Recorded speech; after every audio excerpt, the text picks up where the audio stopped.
예수 믿는 사람보다 소중함이 또 있을까요? 근데 우리 소중한 사람들이 이 땅에 살아갈 때 세상은 끊임없이 우리를 흔듭니다.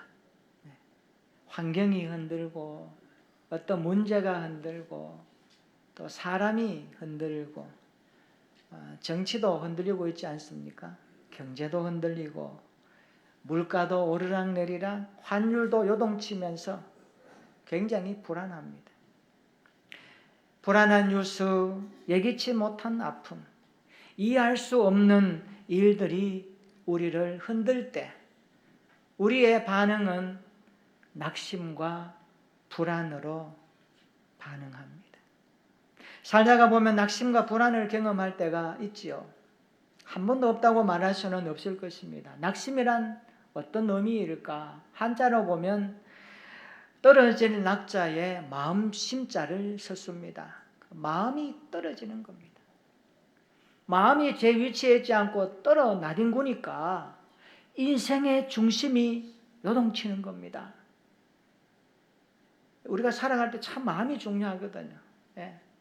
마음이 아프다. 이 말은 인생이 아프다는 거예요. 내 속 사람이 아프다는 거예요. 그러니까 마음이 떨어지니까, 마음이 흔들리니까 상심하는 겁니다. 추락하는 겁니다. 그러니까 불안이 있고 낙심이 되는 겁니다.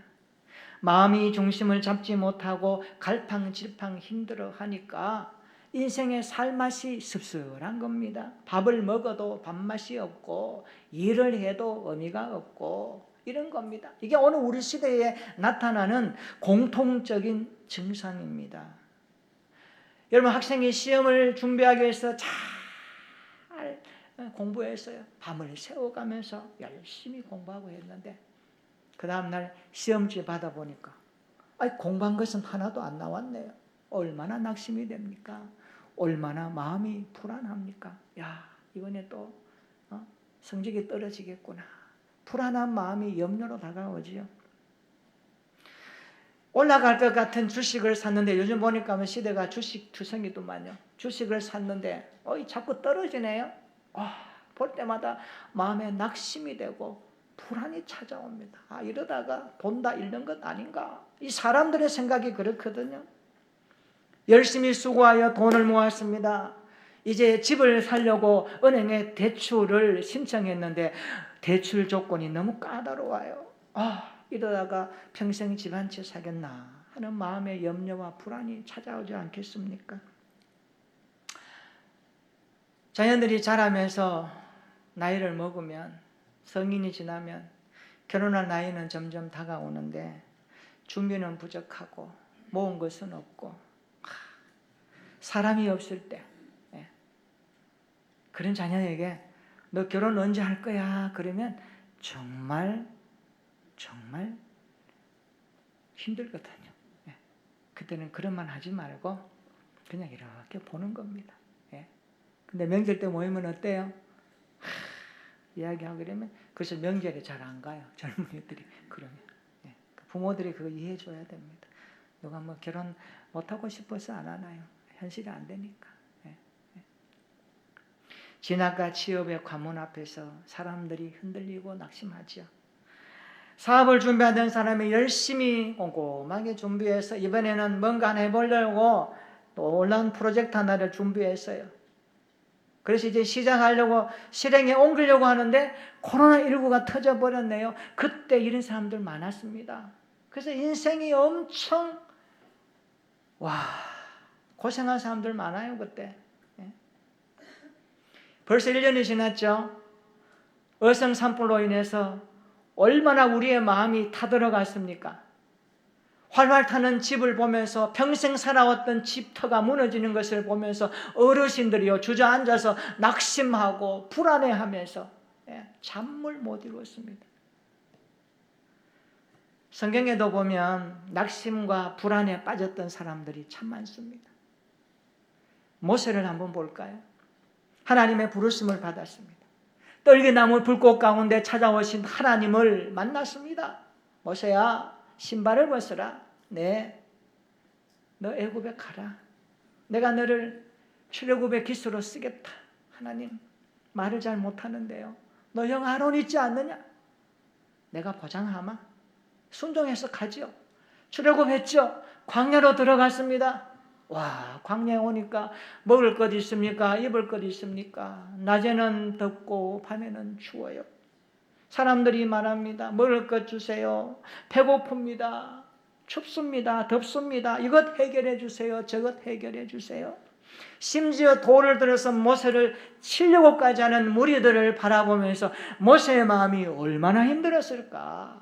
두 단어입니다. 낙심이 찾아왔고 불안했던 겁니다. 야, 이러다가 제 목숨까지 살 수 있겠나. 이런 백성을 상대하는 모세의 마음, 낙심과 불안이 찾아옵니다. 백성들이 요구합니다. 물을 주세요. 예? 떼약볕에 물이 없습니다. 한두 명도 아닙니다. 200만이 넘는 군중 무리들이 물을 달라고 하자 하나님께서 모세에게 너 지팡이로 반석을 이렇게 치라. 모세가 화가 굉장히 많이 났던 것 같아요. 그 성경의 문맥을 보면 그 모세가 그냥 분노하면서 치죠. 물은 쏟아졌어요. 백성들은 먹었어요. 그런데 결과가 이상합니다. 하나님이 보셨어요. 너 분노했구나. 나의 말에 불순종했구나. 너 여기까지 가나 못 들어가는 계기가 되어버립니다. 얼마나 마음 아플까요? 예? 요셉은 어떻습니까? 세겜에서 양떼를 치는 형들에게 아버지가 신부를 보냅니다. 야곱이 신부를 보내죠. 형들이 잘했는지 좀 살펴보고 오라고. 알겠습니다. 갔더니만 형들이 요셉을 어떻게 맞이합니까? 저 꿈꾸는 자가 오는도다. 저 녀석 때문에 우리가 사실 아빠로부터 사랑 잘 못 받고 쟤만 편애하는 것 같으니까 쟤 좀 우리 좀 이렇게 손 좀 볼까? 구덩이에 빠뜨립니다. 살려달라고 애걸복걸합니다. 안 되겠다. 우리 눈에서 없어지게 하자. 은 20을 받고 미디안 상인에게 팔아버립니다. 이게 요셉의 생애의 시작입니다. 얼마나 큰 상처받았을까요? 그 마음에 얼마나 낙심과 불안이 찾아왔을까요? 그 상인에게 팔려가는 요셉의 그때의 상황 한번 생각해 봅시다. 얼마나 낙심이 되어 얼마나 불안했을까? 여러분, 미래를 알 수 없을 때 사람은 불안하거든요. 불안이 찾아오면 마음이 흔들립니다. 마음의 증상이 불안이거든. 엘리야를 한번 볼까요? 갈멜산에서 불로 응답하시는 하나님을 경험했습니다. 바알과 세라 선지자 850명을 하나님께서 불을 내리셔서 엘리야의 하나님이 어떤 분인가를 확실하게 보여주셨습니다. 게임 끝입니다. 근데 웬걸요? 이세벨이 사신을 통해서 엘리야에게 한마디 전달합니다. 내일 이맘때 너 죽일 거라고. 얼마나 엘리야가 불안했으면, 얼마나 낙심이 되었으면 보따리 싸서 광야로 도망갈까요? 로덴나무 아래에서 죽기를 구하며 기도했을까요? 불안과 낙심이 얼마나 그의 인생을 힘들게 했는지를 우리는 볼 수가 있습니다. 그렇습니다. 불안과 낙심은 우리 인생에 사실 찾아오지 말았어야 되는 겁니다. 예수님의 제자들 어때요? 예수님과 함께 제자로서 팔레스틴 지역을 활보하고 다닐 때는 참 좋았습니다. 예수님께 가면 먹을 것 나오지요. 기적이 일어나지요. 죽은 자도 살리시죠.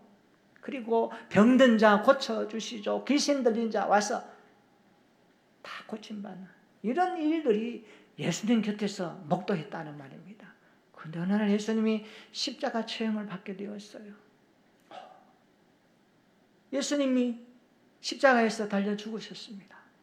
제자들 어떻게 합니까? 뿔뿔이 흩어버립니다. 와, 우리 선생님 이제는 십자가에 달려 돌아갔습니다. 그들이 다 이제는 자기의 생업으로 돌아갑니다. 엠마오로 가는 두 제자에게 나타나신 주님과의 대화를 해보십시오. 그들에게 소망이 없었습니다. 인생을 자포자기 하고 끝내버릴 것 같은, 그냥 이제 먹고 살래. 그냥 고기나 잡고 그냥 옛날 직업으로 돌아가려는 그들. 얼마나 불안과 낙심. 그래서 그들이 어떻게 합니까? 제자들이요, 문을 꽁꽁 잠그고 불안과 낙심 가운데 숨어 있습니다. 행여나 예수님의 제자라는 것이 로마 군인들에게 들키기라도 하면 생명의 위태함을 느꼈기 때문에 그런 겁니다. 여러분, 불안과 낙심은요, 인생을 힘들게 합니다. 오늘 불안과 낙심의 문제를 오늘 예배 가운데 우리 좀 같이 좀 다루고 이것을 어떻게 극복할지를 좀 살펴봤으면 좋겠습니다. 오늘 시편 42편은요, 제2권이 시작되는 첫 관문입니다. 시편이 150편으로 되어 있는데 75편이 다윗이 썼습니다. 반을 썼습니다. 그리고 제1권이 끝나고 제2권, 시편은 1권부터 5권까지 이렇게 구분되어 있습니다. 2권이 시작되는 42편은 고라 자손의 시편입니다. 여러분 표제 한번 보세요. 뭐라고 나오죠? 고라 자손의 마시길 인도자를 따라 부르는 노래. 고라 자손의 시편을 지었습니다. 고라 자손이 누굽니까? 민수기 16장에 보면 이스라엘 백성들이 광야의 끝자락에서 지날 때에 고라와 다단과 아비람과 온이 당을 지었습니다. 당을 지어가지고 모세를 거역합니다. 그러니까 모세 지도력을 거역하는 거고, 하나님이 세우신 모세를 거역하는 것은 곧 하나님을 향한 도전이거든요. 하나님이 세우신 질서를 거스르면 안 되거든요. 모세를 대적하다가 하나님의 진노로 말미암아 땅이 갈라지는 현상 가운데 이들이 다 심판받습니다. 그때 고라의 세 아들은 살아남았어요. 여기서부터 고라의 자손이 이어지게 됩니다.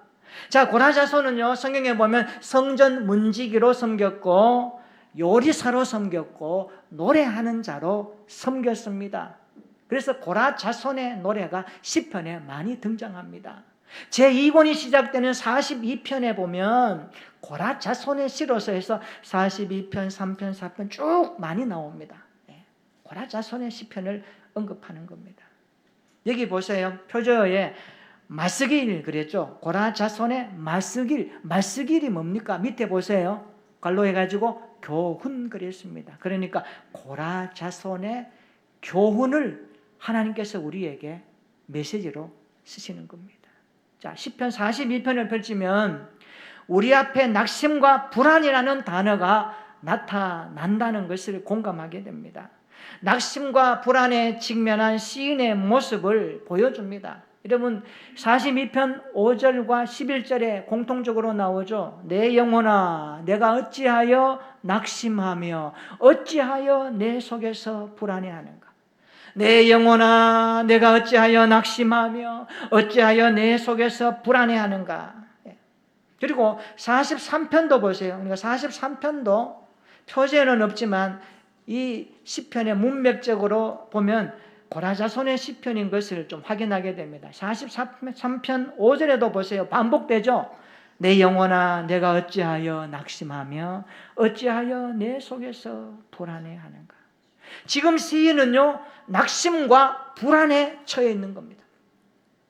낙심과 불안의 상황에 빠져 있는 겁니다. 그러면 무엇이 시인을 낙심과 불안으로 내몰았을까요? 뭐가 있었기에 그를 낙심과 불안으로 내몰아 막 이렇게 여러분 뭐 사람을 막 이렇게 동물을 이렇게 잡을 때에 막 내몰잖아요. 토끼몰이 할 때 여러 사람이 토끼의 길목을 차단하고 몰아서 이렇게 해서 잡아요.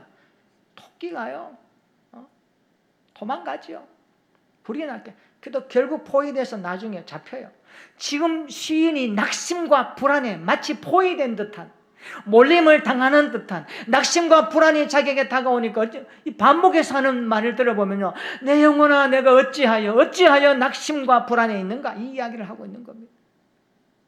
무엇이 시인을 낙심과 불안으로 내몰았을까요? 우리 3절 한번 읽어볼까요? 자, 42편 3절 한번 읽어보십시다. 시작.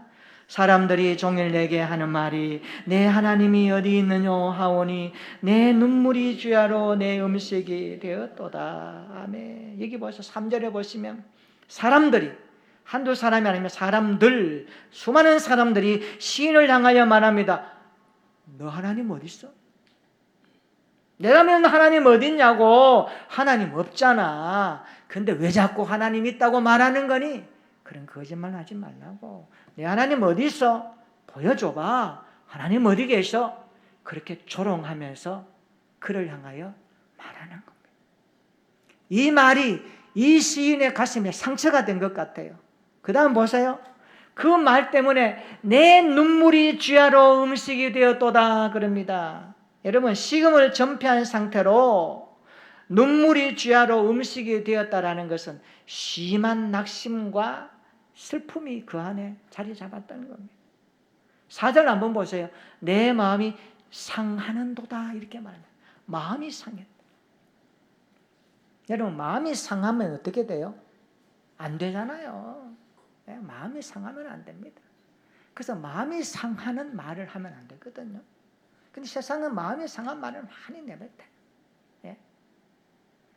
4절 보면요, 내 마음이 상하는도다. 그런데 이걸 원어로 보니까요, 미완료형으로 됐습니다.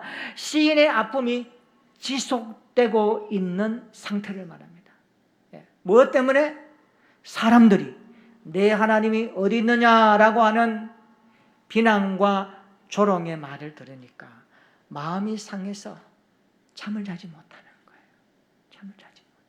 마치 이런 말입니다. 우리가 예수 믿고 신앙생활 할 때에 우리는 복음 들고 복음을 위해서 살고 복음이신 예수를 말하고 우리가 전도하고 뭐 선교하고 하나님 나라 복음을 위해서 그렇게 우리가 예수 그리스도에 대해서 말하고 했는데 어느 날 돌아오는 말이 에이, 그 거짓말이야. 하나님 어디 계셔? 하나님 어디 계시냐고. 예수님 어디 계시냐고. 너희들이 그냥 성경으로 하는 것을 만들어가지고 그걸 그냥 예수라고 말하는 너희들의 그 생각이고 철학이고 사상이지 이념이지 하나님 없단 말이야. 하나님 없다. 한두 사람 말입니다. 종일 말하는 걸 보니까 따라다니면서 회사에서도 가정에서도 어느 곳에서도 이 말이 시인의 귀에 계속 들어왔다는 겁니다. 여러분, 그런 말 들으면 여러분 어떤 반응이 일어날까요? 마음이 상하죠. 이건 아닌데, 하나님 살아계시는데 하나님 없다고 하니까 얼마나 마음이 아팠겠습니까? 특별히 9절 끝에 한번 보세요. 내가 어찌하여 원수의 압제로 말미암아 슬프게 다니니까 하리로다. 시인의 삶 전체가 슬픔 가운데 놓여 있는 상황을 표현하고 있는 겁니다. 10절 한번 보세요. 더 마음이 아픕니다. 10절 한번 읽어볼까요? 자, 10절 시작. 내 뼈를 찌르는 칼같이 내 대적이 나를 비방하여 늘 내게 말하기를 내 하나님이 어디 있느냐 하도다. 여기 보세요. 내 뼈를 찌르는 칼같은 대적들이 나를 비방합니다. 비방의 뜻이 알죠? 사람을 그냥 비방이라는 단어가 참 이게 몹쓸 단어거든요. 제가 아주 리얼하게 표현하면 사람의 인생을 그냥 말로 요리 다 해버립니다. 찢어서 요리해버립니다. 우리 시대에 이런 사람들 많아요. 뭐 하나 가지고 그 사람 인생을 완전히 난도질. 그 성경은요, 사람을 평가하지 마라 그래요. 이게 정죄하는 거예요. 하나님께서 무섭게 심판하십니다. 함부로 말하면 안 돼요. 그 사람의 됨됨이, 그 사람의 존재 가치를 하나님이 만드신 창조의 원리로 보지 아니하고 내 기준이 되어서 그것을 바라보면서 말하면요, 비방하는 사람으로 죄짓습니다. 지금요, 대적들이 시인을 향하여서 그렇게 마치 칼이요, 뼈를 자르는 것처럼 그런 고통으로 말하는 거예요. 종일 말하는 거예요. 내 하나님 어디 있느냐고. 와, 우리가 이런 시대에 살고 있는 겁니다. 그래서 우리는요, 이 시인의 이 낙심과 불안이 어디서 왔는지를 살펴봐야 합니다. 한두 번도 아닙니다. 입만 열면 하나님 어디 있느냐고 비방합니다. 이 말을 듣고 있으면 칼로 뼈를 찌르는 아픔을 느낍니다. 대적들의 조롱 섞인 비방이 시인의 가슴에는요, 비수처럼 꽂히는 말이 되어버렸습니다. 그러니까 낙심과 불안이 엄습해 오는 겁니다.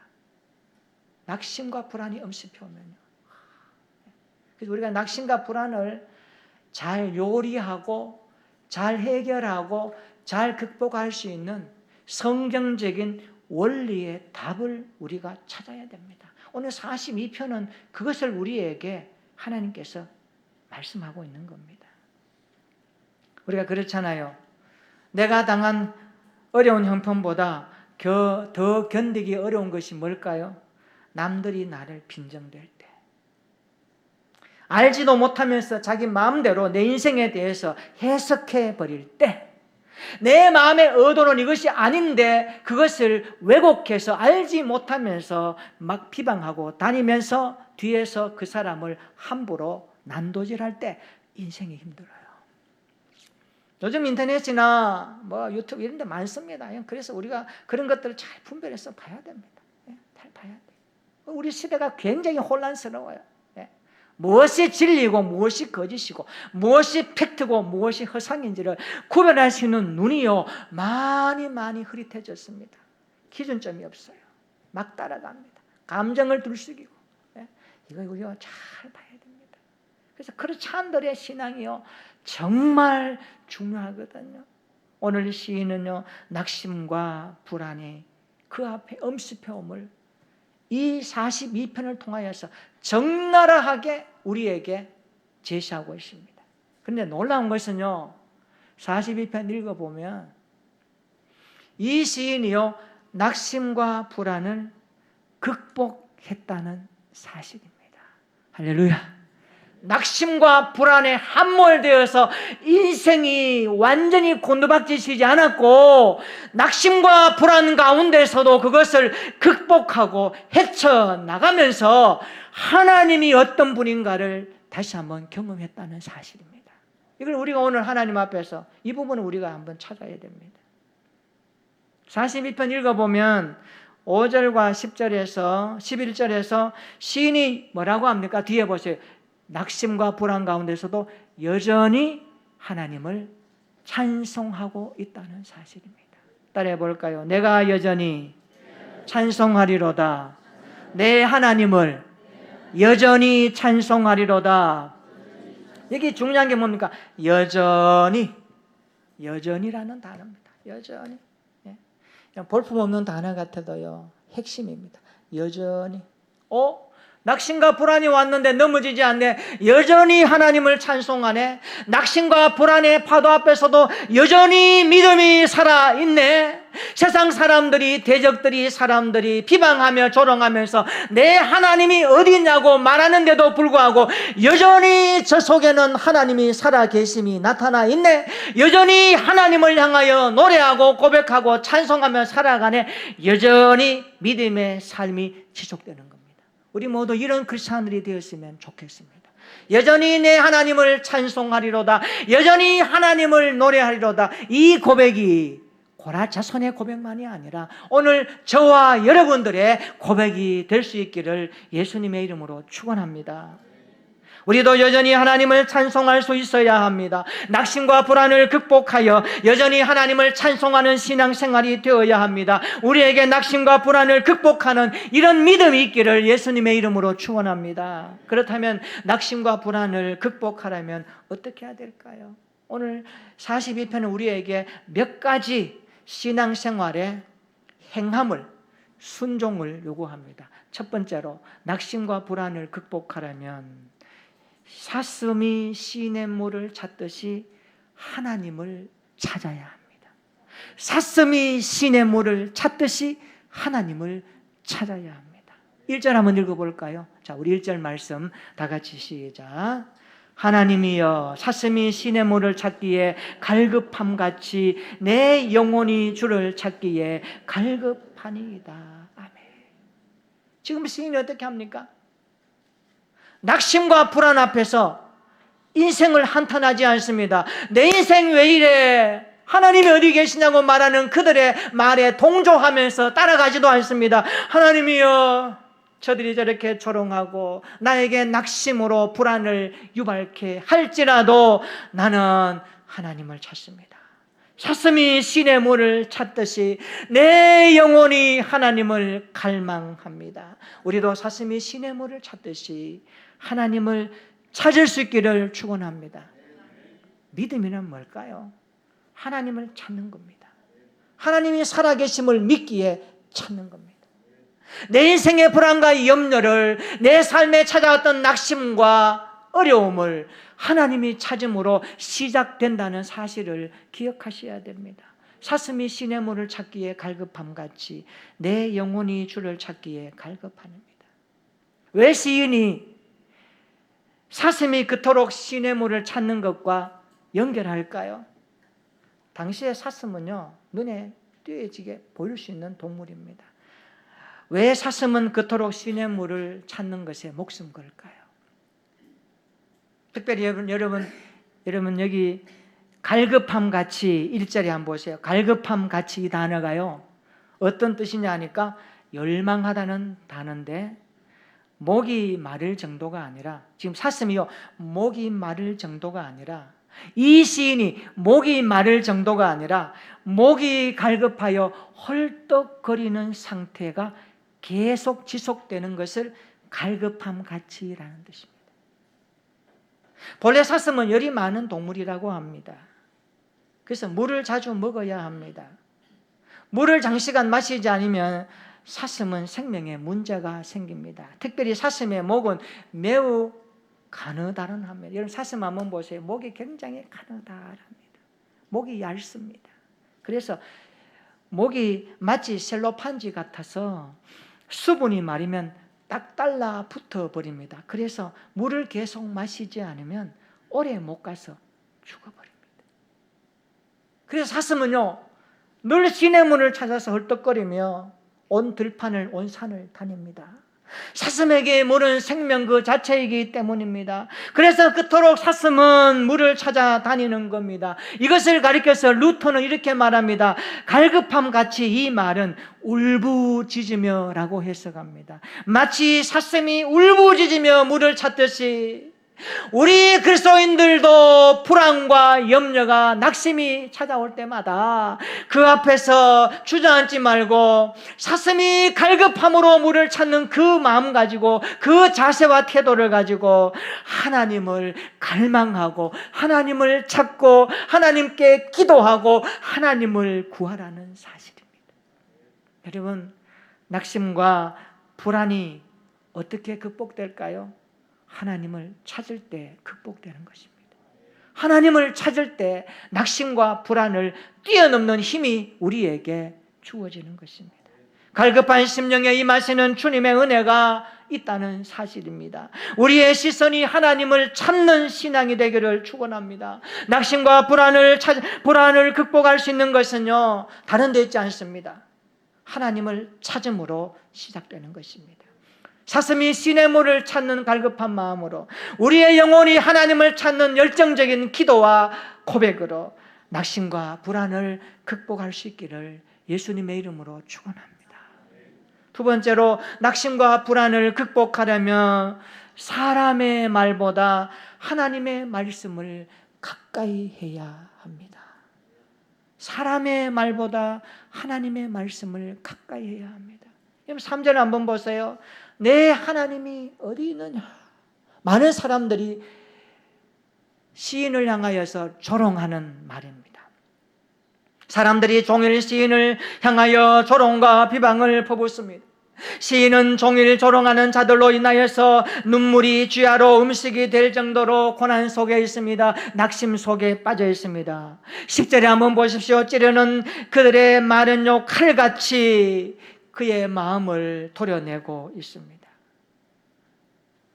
이 대적들은요, 지금 뭘 가지고 나왔습니까?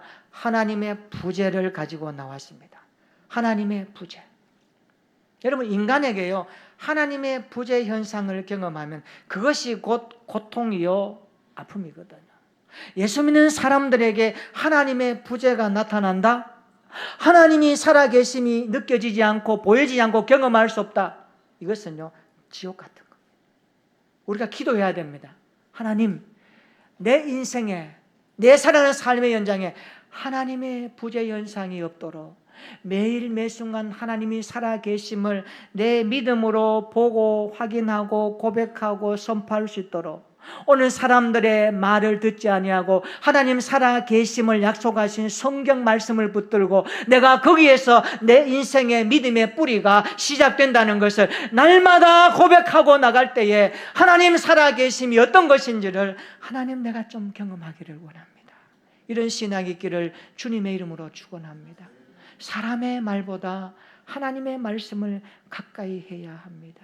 지금 대적들은요, 조롱하는 자들은요, 비방하는 자들은요, 하나님의 부재를 들고 나와서 시인을 조롱합니다. 여러분, 세상에 이런 사람들 참 많습니다. 하나님 없다고 비아냥거리며 조롱하면서 예수 믿는 사람들에게 칼같이 꽂히게 하는 말들이 많아요. 어떻게 할까요? 오늘 42편에서 한 가지 답을 찾습니다. 그게 뭘까요? 그들의 말에 너무 귀 기울이지 마세요.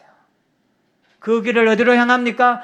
하나님의 말씀, 성경으로 향하시기를 바랍니다. 그래서 두 번째 대지는요, 낙심과 불안을 극복하는 원리는요, 성경 말씀을 붙드는 겁니다.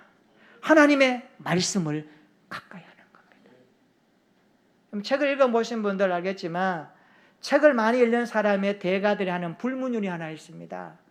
첫째, 인간이 책을 읽는다. 이 단계예요. 내가 책을 읽는 거예요.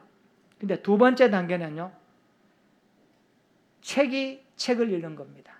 책이 책을 읽는 단계입니다. 이 단계로 들어가기 위해서는 많은 책을 읽어야 됩니다. 세 번째는요, 책이 독자를 읽어버리는 겁니다. 책이 나를 읽는 겁니다. 그래서 그 책을 쓴 저자와 대화하고 그 저자가 말하는 것들을 내가 듣고 또 그 저자와 함께 토론도 하고 이야기하면서 나아가는 겁니다. 책이 내 인생을 읽어버리는 겁니다. 성경 읽을 때 어떤 일이 나는지 여러분 아시죠? 내가 성경을 읽습니다. 성경을 어떻게 읽어요? 눈으로 읽어요. 눈으로 읽어요. 근데 성경 읽다 보니까 그 말씀이 나에게 들어와서 나를 읽기 시작합니다. 나를 읽음으로 그 말씀이 내 마음에 들려지기 시작합니다. 그때 들은 말씀이 우리의 영혼에, 우리의 가슴에 꽂힐 때 그 말씀을 뭐라고 합니까? 기록된 로고스가 나에게 하시는 주님의 음성으로 레마가 되는 겁니다. 로고스와 레마는 이런 해석적 의미가 담겨 있는 겁니다. 우리가 말씀을 묵상하고 기도할 때 레마의 말씀을 듣는 거거든요. 기록된 인쇄로 된 이 성경을 내가 읽다가 보니까, 묵상하다가 보니까, 고민하다가 보니까, 하나님과 대화하다가 보니까 말씀이 내 인생을 해석해버리고 내 인생의 문제를 터치해버리는 겁니다. 여러분, 고난과 낙심이 올 때에 사람들의 말을 가까이 하지 말고 하나님의 말씀을 가까이 할 때 이런 현상이 일어나서 낙심과 불안이 극복된다는 사실을 오늘 시인은 우리에게 말해주고 있습니다. 오늘 저와 여러분들이 그런 은혜가 있기를 예수님의 이름으로 축원합니다. 그래서 예수 믿는 사람들이라면 당연히요, 말씀을 읽을 때에 그 앞에서 멈추고 어떻게 해야 됩니까? 고민해야 됩니다. 이 말씀대로 살지 못했습니다. 이 말씀대로 살아가지 못했고, 이 말씀대로 우리가 말씀 읽으면 쉽게 막 지나가잖아요. 너무 쉬워요. 아닙니다. 정말 말씀을 제대로 읽으려면요, 한 단어 한 구절 말씀 앞에서 실험해야 됩니다. 우리 자신이 말씀 앞에 읽혀지기를 실험해야 됩니다. 하나님의 살아있는 말씀을 이래서 뭐라고 합니까? 좌우에 날선 어떤 검보다 예리하다 그랬습니다. 혼과 영과 관절과 고수를 찔러 쪼개는 그 말씀이 언제 경험됩니까? 내가 성경 읽을 때? 아닙니다. 처음에는 내가 성경 읽죠, 말씀 읽죠. 그러다가 점점 하나님 앞에 나가면 말씀이 내 인생을 읽어야 됩니다. 내가 말씀 앞에 읽혀져야 합니다. 그때 뭐가 일어납니까? 변화가 일어나는 겁니다. 그때 변화가 일어나는 거예요. 그래서 세상 사람들은요, 예수 믿는 사람들 성경 읽어요. 변화 없어요. 성경을 지식적인 정보의 도구로 이용합니다. 이런 학자들 많아요. 신신학자들 많아요. 돌 김영옥 같은 사람들 그런 스타일입니다. 그 사람 예수 안 믿거든요. 근데 성경 잘 압니다. 우리보다 더 많이 알 수 있어요. 학자니까 지식을 가지고. 성경은 그렇게 읽는 게 아닙니다. 성경은 하나님 앞에서 내가 읽힘을 당하는 겁니다. 근데 그 단계가 있어요. 내가 말씀을 가까이 해야 됩니다. 내가 말씀을 먼저 읽어야 합니다. 그리고 그 말씀이 내 인생을 해석하고 나를 바로잡고 아, 너 낙심하고 있구나. 너 불안에 떨고 있구나. 그래. 하나님의 말씀을 가까이 할 때 그때 하나님께서 우리 인생을 만지는 거거든요. 가장 좋은 성경 읽기는요, 하나님의 말씀 앞에서 날마다 만짐을 당하는 겁니다. 날마다 읽힘을 당하는 겁니다. 이런 경험 여러분들 많이 가졌으면 좋겠어요. 그때 눈물이 터지고 가슴에 폭포수 가던 은혜가 임하면 기쁨과 감사가 용솟음치는 겁니다. 이게 크리스찬의 삶의 스타일이거든요. 오늘 얼마나 바쁩니까? 할 일 얼마나 많습니까? 오늘 사람들의 말보다 하나님의 말씀을 가까이 함으로 낙심과 불안을 극복하는 믿음의 사람들로 다시 한번 올라갈 수 있기를 주님의 이름으로 축원합니다. 기억하셔야 합니다. 낙심과 불안을 극복하려면 사람의 말보다 하나님의 말씀을 가까이 해야 합니다. 낙심과 불안을 말하는 사람들의 말보다 하나님의 말씀을 가까이 할 수 있기를 주님의 이름으로 축원합니다. 따라해 볼까요? 사람의 말보다 하나님의 말씀을 가까이 하겠습니다. 이런 은혜가 있기를 주님의 이름으로 축원합니다. 그래서 하나님의 말씀이 나를 요리하는 겁니다. 요리하는 겁니다.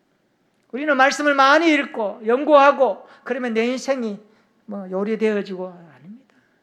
인생은 그렇게 만만치 않아요. 여러분 한번 보세요. 사람의 성격, 사람의 됨됨이 평생 가거든요. 말 하나 고치는 것도 쉽지 않아요. 예? 습관적으로 남아있는 거 쉽지 않아요. 평생 갈 수 있습니다. 언제 그것이요 바꿔질까요?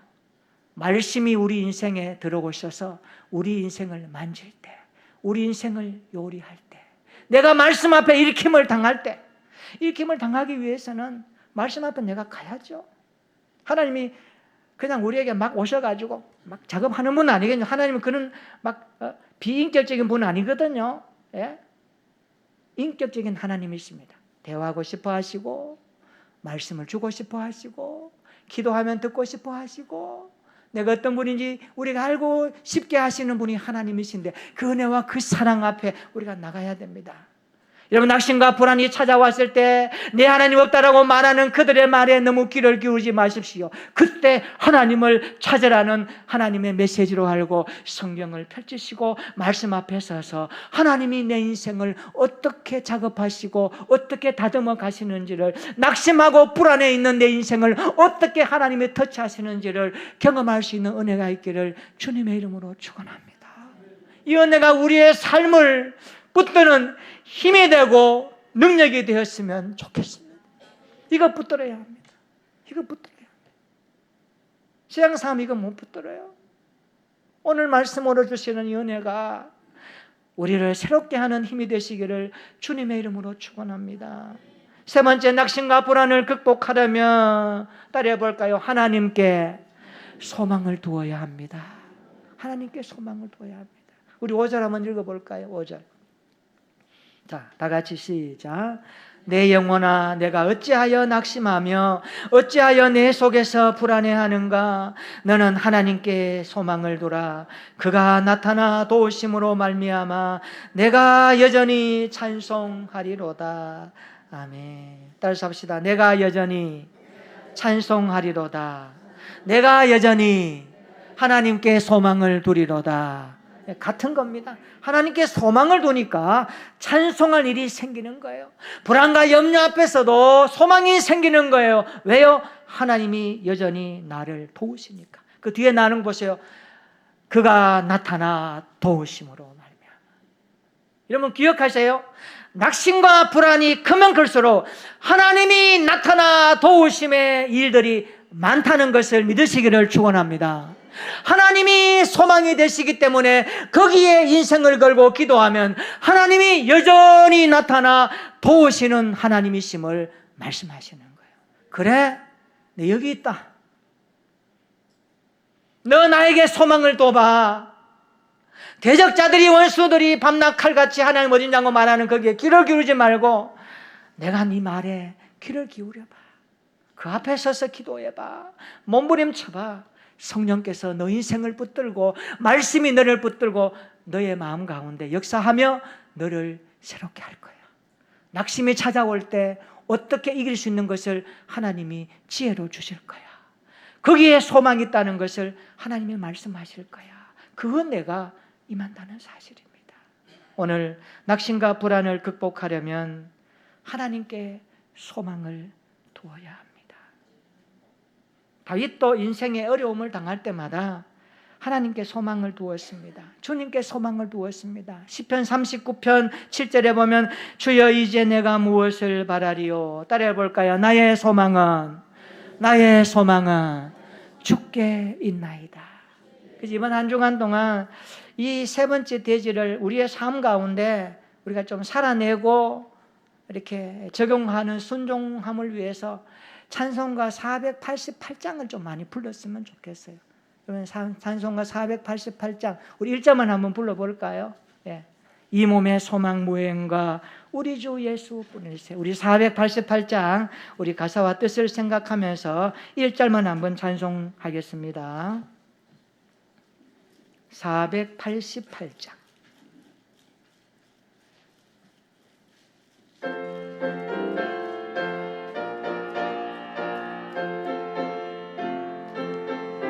이 몸의 소망 무언가 이 몸의 소망 무언가 우리 주 예수뿐일세. 우리 주 예수밖에는 믿으리 아주 없도다. 주 나의 반석이시니 그 위에 내가 서리라. 그 위에 한 번 더 1절 이 몸의 소망 이 몸의 소망 무언가 우리 주 예수뿐일세. 우리 주 예수밖에는 믿으리 아주 없도다. 주 나의 반석이시니 그 위에 내가 서리라. 그 위에 내가 서리라. 우리의 반석, 우리의 소망 되시는 주님께 우리의 삶이 향하기를 축원합니다. 낙심과 불안을 극복하려면 주님께 소망을 두어야 합니다. 철로역정에 보면 크리스천이 사망의 음침한 골짜기를 지난 후에 신실이라는 믿음의 동행자를 만납니다. 근데 이 신실은요, 허영의 시장에서 예수 믿는다는 것 때문에 순교당합니다. 크리스천이 얼마나 낙심하는지 모릅니다. 불안해하는지 모릅니다. 사랑하는 친구가 먼저 떠나버렸어요. 신실은 말 그대로 신실한 믿음의 동행자였습니다. 그런데 하나님은요, 다시 신실의 뒤를 이어 소망이라는 친구를 붙여주십니다. 이 소망과 함께 크리스천은 천국까지 당도하게 되지요. 마지막 천국 앞에 놓고 죽음의 강이 흐르고 있었습니다. 이 죽음의 강을 건너야만 합니다. 크리스찬이 그 시퍼렇게 흐르는 죽음의 강 앞에 두려워 떨고 있습니다. 불안하며 하고 있습니다. 그때 소망이가 이 크리스찬의 손을 잡으며 이렇게 말합니다. 사망 권세 이기신 예수님을 기억하자. 죽음을 이기고 부활하신 예수님께 소망을 두고 그 주님 바라보고 이 죽음의 강을 건너자. 그 한마디에 이 크리스찬은 힘을 얻습니다. 소망과 함께 손을 잡고 그 죽음의 강을 건너서 결국 그는 천성문에 입성합니다. 우리도 마찬가지입니다. 살다 보면 죽음의 강 같은 불안과 염려와 낙심이 찾아올 때가 있습니다. 그러나 여러분 그 가운데서 기억하십시오. 우리 예수님은요, 죽음을 이기시고 불안과 염려, 우리 인생의 모든 짐을 십자가에서 대신 짊어지시고 부활하시고 승리하셨습니다. 예수 그리스도가 인생의 참된 소망입니다. 그래서 길이 없는 곳에 예수님이 오셨고, 불의가 판치는 곳에 진리로 오셨고, 죽음이 많은 이곳에 생명의 주인으로 오셔서 우리의 죄값을 십자가에서 짊어지시고 대속해 주셨습니다. 그 주님은 오늘도 우리 안에 성령으로 동행하시며 얘들아 나와 함께 동행하자. 너 인생 낙심할 일이 있어도 불안할 일이 있어도 염려하지 마라. 나에게 소망을 둬. 내가 이겼잖니 라고 말씀하시며 우리와 함께 동행하시기를 원하십니다. 이 주님께 소망을 두고 이번 한 주간도, 아니 여러분 주님 앞에서는 그날까지 낙심과 불안이 올 때 우리는 오늘 말씀을 기억하십시다. 사슴이 시냇물을 찾기에 갈급함같이 하나님을 찾읍시다. 사람들의 말보다 하나님의 말씀 성경을 가까이 하십시다. 말씀이 나를 새롭게 하시도록 날마다 그 말씀 붙들고 실험하십시다. 그리고 날마다 하나님께 소망을 두고 이 어렵고 힘든 시대를 거뜬히 승리하며 나아가는 저와 여러분들의 일상이 되시기를 예수님의 이름으로 축원합니다. 이번 한 주간 낙심과 불안이라는 단어가 눈앞에 어른거릴 때마다 시편 41편을 읽으십시오. 그리고 이 말씀에 힘을 얻어 낙심과 불안을 극복하여 거뜬히 여전히 하나님을 찬송하며 그가 나타나 도우심으로 말미암아 내가 여전히 주님을 노래합니다. 이 고백으로 하나님께 기쁨이 되는 믿음의 승리자들이 다 될 수 있기를 예수님의 이름으로 축원합니다. 아멘. 우리 한번 기도하겠습니다. 우리가 살다 보면 낙심과 불안을 경험할 때가 많습니다. 그럴지라도 낙심과 불안은 극복되어야 합니다. 이렇게 기도합시다. 하나님, 낙심과 불안을 만났을 때 하나님을 찾기를 원합니다. 사슴이 시냇물을 찾듯이 내 영혼이 갈급함으로 여호와 하나님을 찾게 하여 주시옵소서. 사람의 말보다 하나님의 말씀을 가까이 하게 하여 주시옵소서. 그때 하나님이 내 인생을 만지시고 새롭게 하심을 경험하게 하여 주옵소서. 주님께 소망을 두고 하나님께 소망을 둠으로 살아가게 하시옵소서. 우리 서로에게 믿음의 동행자가 되게 하시고 그리하여 그가 나타나 도우심으로 말미암아 내가 여전히 하나님을 찬송하는 이것이 나의 고백이 되고 간증이 되게 해달라고 우리 다 함께 기도하겠습니다. 전능하신 하나님, 인생을 살다 보면 낙심과 불안이 찾아올 때가 많습니다. 그때 사람들은 주저앉아 버립니다. 그러나 우리는 달라야 함을 다시 한번 인지합니다. 하나님, 낙심과 불안이 찾아올 때 사슴이 시냇물을 찾듯이 내 영혼이 하나님을 찾기를 원합니다. 이런 믿음을 허락하여 주시옵소서. 울부짖으며 주님을 찾을 때 낙심과 불안이 떠나가게 하옵소서. 사람의 말보다 하나님의 말씀을 가까이 하겠습니다.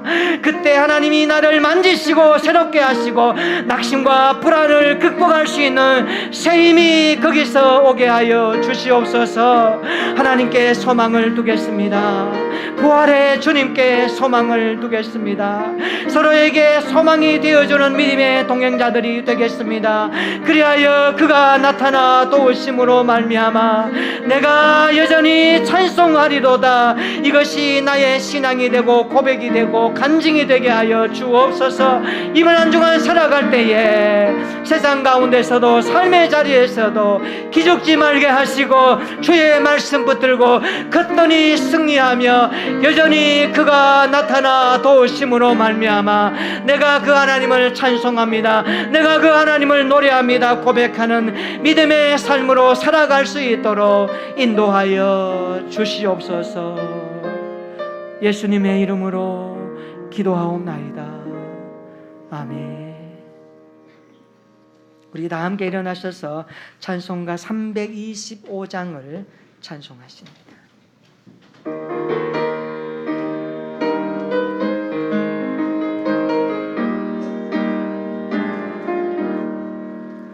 예수와 함께 계시니 시험이 오나 겁없네. 기쁨의 근원 되시는 예수를 위해 삽시다. 날마다 주를 섬기며 언제나 주를 사랑 안에 살면서 한 길로 가지 맙시다. 이 세상 사는 동안에 주 이름 전파하면서 무한한 복락 주시는 예수를 위해 삽시다. 날마다 주를 섬기며 언제나 주를 드리고 그 사랑 안에 살면서 한 길로 가지 맙시다. 이 세상 친구 없어도 예수는 나의 친구니 무리한 일을 버리고 예수를 위해 삽시다. 날마다 주를 섬기며 언제나 주를 기리고 그 사랑 안에 살면서 한 길로 가지. 우리 두 손 들고 찬양합니다. 주께서 심판하실 때 잘했다 칭찬하리니 이러한 상급 받도록 예수를 위해 삽시다. 날마다 주를 섬기며 언제나 주를 기리고 그 사랑 안에 살면서 딴 길로 가지 맙시다.